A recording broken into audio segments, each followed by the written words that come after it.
Hey Vasquez, have you ever been mistaken for a man? No. Have you? One of the greatest comebacks ever.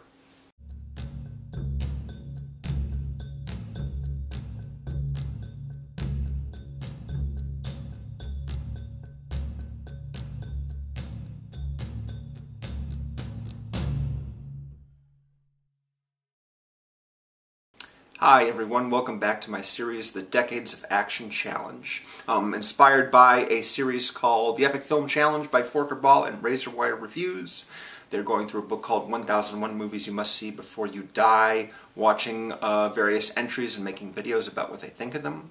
I am sourcing my selection of films that I'm watching from a series of essays called A History of Violence by Tom Breihan. These are being published on avclub.com every 2 weeks. And most recently, Breihan published his article on The Fast and the Furious from 2001, his pick for the most important and influential movie, most important and influential action movie of that year. And that's basically going through 50 years of action movies, starting with 1968. I should mention that, I want to mention anyway, that at the end of his article on Fast and the Furious, he teased the next entry, 2 weeks from now, which is The Bourne Identity from 2002. Fortunately, that's another one of my correct guesses, which means I've got 4 in a row. The Matrix, Crouching Tiger, Hidden Dragon, The Fast and the Furious, and The Bourne Identity. I correctly guessed all 4 of these, so my average is at 65% right now. Of 65% of the ones that I've tried to guess correctly I've gotten right, so my percentage is going up a little bit. Unfortunately, next year, the next one after that is 2003, I guess Pirates of the Caribbean, the first one, but I have a feeling it could be Kill Bill Volume 1. I guess Kill Bill Volume 2 for the following year. That may not be right. I really don't know. I'm less certain of those years, so we'll see. So anyway, it is my great pleasure to talk about Aliens. His pick from 1986. This was one of the my incorrect guesses. I thought it would be Top Gun. I didn't sort of take into account more science fiction-oriented films, which is why I got both that and Total Recall and Terminator 2 wrong. I guess different movies for those years as well. I'll do videos on them after I rewatch them, of course, in the coming weeks. Aliens. We're getting into territory now where, I mean, in the 70s and 60s, those were movies that I'd seen barely, if at all, before doing the series. But now we're getting into territory where I've seen each of these movies like 3 times a piece, if not more, and with the case of Aliens, it's many more. I've seen this movie roughly 20 times. I really don't know how many times I've seen it. I've seen it a bunch of times. It is my favorite James Cameron movie of the ones that he's directed. Terminator is great. I really like Terminator a lot. Aliens is better film overall, just technically a better film. You know, the effects are better. You know, it's just, you know, there's a bunch of great actors giving great performances in this movie, and it's intense. It's super, super intense. I don't know how long it's been since I've seen the whole movie from beginning to end, but I rewatched it yesterday, and it's, you know, just as intense, really, as it's always been. There's a long, slow build-up where the main character, Ripley, who's played by Sigourney Weaver in both this and the previous Alien film, directed by Ridley Scott, is basically woken up after 57 years in cryosleep. They don't have warp drive or hyperdrive in the Alien series. They have to put themselves in suspended animation for these long trips through space. So after her, you know, having all of her crew from the previous movie killed off and her being the only survivor, she's dispatched the alien that was attacking them, and she's put herself to sleep in her little escape pod and has now been floating through the galaxy, hoping that someone picks her up.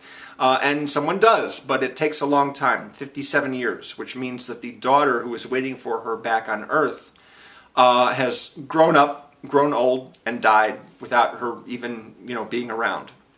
I actually have the extended version of this movie. I'm not even sure if they sell the original theatrical cut anymore. The version that I have is a re-release. It was really inexpensive. It was like $5, something like that, but it has the longer edition, which is about 15 to 20 minutes longer than the theatrical version, which is good because it contains those crucial scenes in which you find out Ripley had a daughter that weren't in the theatrical version. And this plays into her taking care of the little girl who is discovered on the planet that they now are going back to try and figure out what happened to all the colonists there, because as it turns out, they might have been overrun by aliens. The colony where they're visiting was set up on the planet where the alien was originally discovered in the first movie. And Ripley's like, oh my goodness, you sent a whole bunch of people there to live. That was a bad idea. And even though they sent this report back, basically, that they had acquired the alien species to begin with, there's this, I should mention the character of Burke, actually. Burke is played by Paul Reiser from the sitcom Mad About You. He's a comedian, and he plays one of the biggest slime balls in cinema history.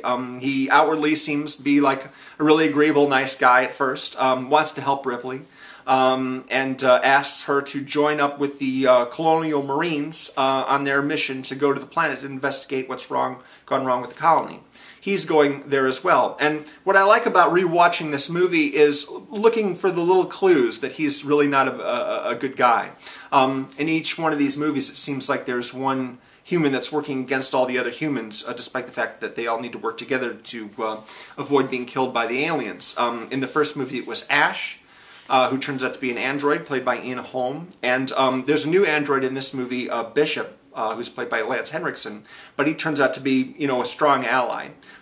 Sigourney Weaver's character, Ripley, is suspicious of him at first because the company was basically giving one set of instructions to the humans on the Nostromo, her ship in the Alien film, but giving a separate set to Ash because he, wasn't, he's programmed to have the company's best interests at heart rather than his fellow crew members.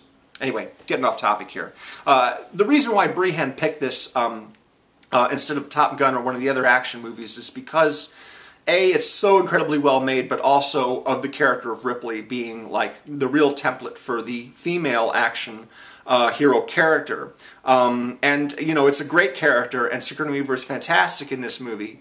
And she got an Oscar nomination, of course. It's like one of the only Oscar nominations anyone's ever gotten for a genre movie. There's like her, and there's Ian McKellen for the first Lord of the Rings movie, and there's Heath Ledger for The Dark Knight, if you consider that a genre movie, which, I certainly would. Not a lot of Oscar nominations in those categories for those types of movies. Lots of technical nominations, but not so many of the acting or directing or writing nominations. Sigourney Weaver didn't win the Oscar, but she was nominated, and it's not hard to see why. She's terrific in this movie, absolutely incredible.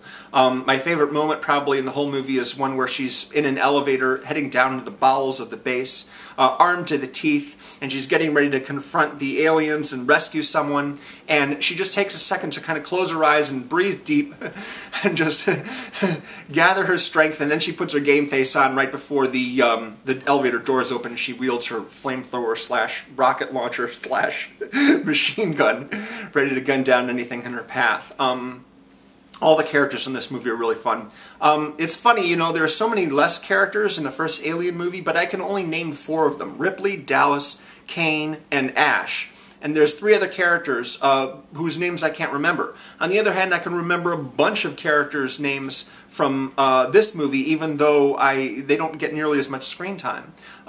Even some of the Marines that are basically kind of like glorified extras. There's a whole squadron of them, but 2/3 of them get cut down in their very first confrontation with the aliens, and yet I remember a whole bunch of their names, whereas, I can't remember the name of the Veronica Cartwright or the Yaphet Kotto character in the first Alien movie, so, or Harry Dean Stanton either. I think maybe I might have seen like the end of Aliens before the rest of it. I can't remember exactly, but I remember really intensely going, hey, they're like crawling through the little air shafts or what have you, and being trying to shoot at the aliens that are following them, and then at that point they get on board the ship, and then Ripley gets off the ship because there's one more person she's got to rescue. That was all I saw of it the first time, and then I watched the whole thing from beginning to end. So I'm kind of jumping around from topic to topic right here, but there's not a lot to say about this movie other than it's fantastic. It's a good character piece for Ripley. She's traumatized by what happened in the earlier film. She's traumatized by the loss of her daughter, and so there's a dual purpose here to this mission. She gets to make sure the aliens are wiped out on this planet, and when she discovers this little girl that survived the massacre that happened before they got here, she's got someone to take care of as well. She can be a surrogate mother to her, and there's a great emotional aspect to that story. Michael Biehn is in this movie as well. Michael Biehn's been in 3 James Cameron movies: The Terminator prior to this movie, and The Abyss after Aliens, and he's one of the few Marines that actually lives through that first confrontation, which, by the way, doesn't come until about an hour and 10 minutes into the movie. There's a long, slow, dramatic build-up where we're gathering all this information, we're setting the scene.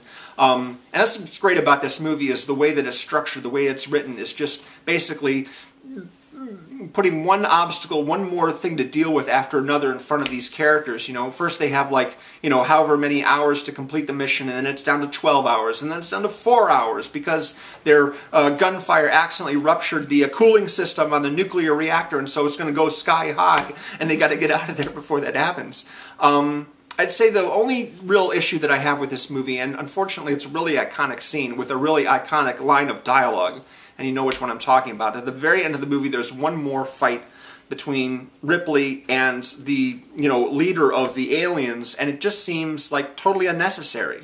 Just an extra little action sequence to put on the end there to have one more one-on-one confrontation between those two characters, and yeah, it just seems kind of superfluous.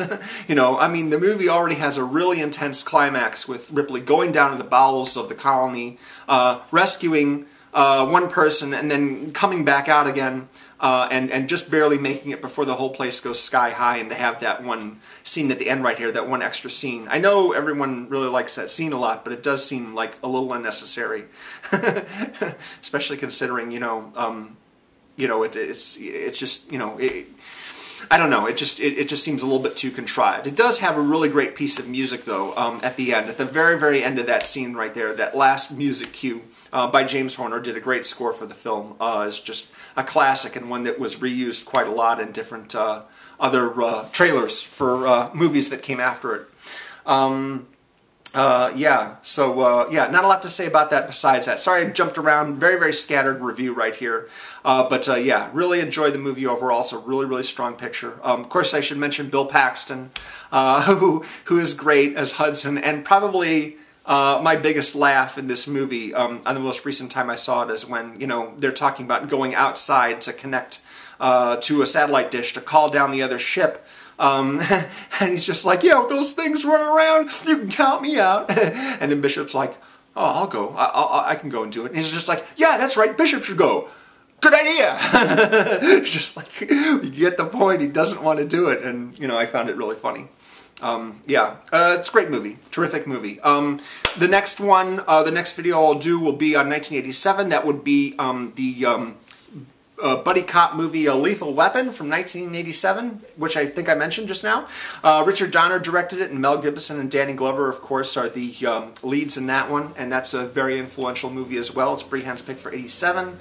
And after that, I'll be doing another decade summary from basically 78 through 87. Yeah, that's right, 78 through 87.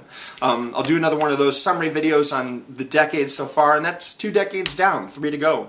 And here it is, May already. Year's moving fast. It really helps move the year along, I think, by doing a series like this. Anyway, thank you for watching. Hope this isn't disappointing, and I will see you again next time. Later. Oh! Almost forgot. Breihan's article. If you want to read Breihan's article, that's below. Link below. Also, I've got an article called Why It Works from the site joblo.com. They did an article like this very recently on the movie Aliens, why people like it so much, why it's as good as it is.